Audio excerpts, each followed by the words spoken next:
Salam, hörmətli izləyicilər. Qeyd edim ki, biz Azərbaycan Respublikası Könüllü Nəzarətçilər İctimai Birliyi Mərkəzi Aran Regional Təşkilatının sədri Cavid Piriyev. Bu günlərin bizə Göyçayın Çərəkə kəndindən Məmmədov Murad Əslanoğlu müraciət etmişdir. Qeyd edeyim kimi, o xahiş etdi ki, onun məsələsini biz ictimailəşdirək. Murad bəy, sizi çəkəkmi biz? Bəli. Bəli, vətəndaş da artıq icazə verdi çəkilişə. Çünki biraz yəni qulaq problemi də var vətəndaşın. Yəni qulaqda eşitməməzlik var, aparatla yəni işləyir qulağı. Qeyd edeyim ki, vətəndaş 25 ildir, yəni dəri xəstəliyinə əziyyət çəkir. Doğrudan da bu Azərbaycanda az bir xəstəlikdir bu, demək olar ki. Yəni gördüyünüz kimi əlləri də bax bu vəziyyətdədir, gördüyünüz kimi. Yəni artıq qış ayında ümumiyyətlə vətəndaş ayaqlar da eyni vəziyyətdədir. Yəni 25 ildir vətəndaş pensiya alır. Bu günsə qeyd ediblər ki, yəni ola bilirsiniz ki, belə xəstələr yəni bir neçə ildən bir komissiyadan keçirlər və vətəndaş da qeyd etdi ki, yanvar ayında artıq mən keçmişəm komissiyadan, Bakı şəhərində yatıbdır, stasionar müalicə olunubdur və evə buraxılıbdır.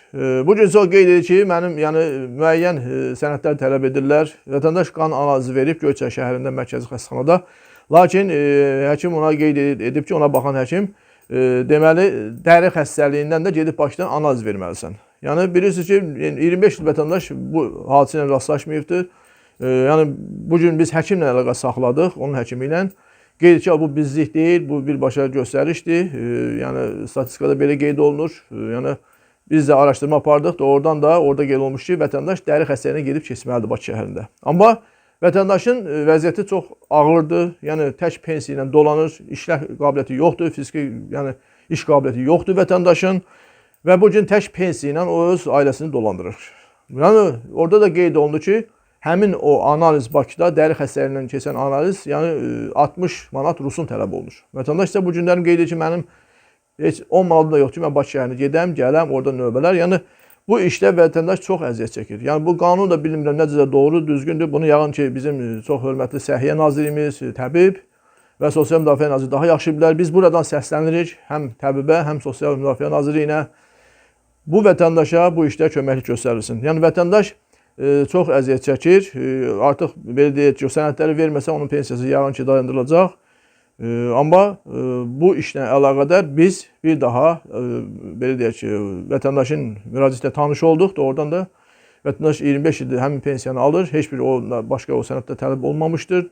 Dediyim o, yəni dəri xəstəliyinə qədər. Çünki bu yatıbdır həmin xəstəxanada və stasionar müalicə olunubdur həmin dəri xəstəxanasında. Amma dəri analizi ilə əlaqədar vətəndaş qeyd edir ki, artıq mənə birinci dəfə deyilib və mən Bakıya gedə bilmirəm, çox əziyyət çəkirəm. Yəni bu işdə də bilirsiniz ki, cənab prezidentimiz İlham Əliyev daima çıxışlarında deyir ki, vətəndaşı incitməyin, vətəndaşın işini asanlaşdırın. Amma bugün görürsünüz ki, bax, belə yerlərdə negativ hallar baş verir, vətəndaş sürünülməsi ilə məruz qalır, vətəndaşın hüquqları tapdalanır. Biz bir daha xahiş edirik, bir daha ki, bu işdə adi qurumlar vətəndaşa dəstək olsunlar. Mən vətəndaşın telefon nömrəsini qeyd edirəm. 050 762 12 61. Bir daha təkrar 050 762 12 61. Adi qurumlara zəng edib vətəndaşla maraqlansınlar, vətəndaşa köməklik göstərsinlər. Hər kəsə diqqətinə görə təşəkkür edirəm. Ümid edirəm ki, Murad bəyin tezliklə məsələsi öz həllini tapar. Çox sağ olun diqqətinizə görə.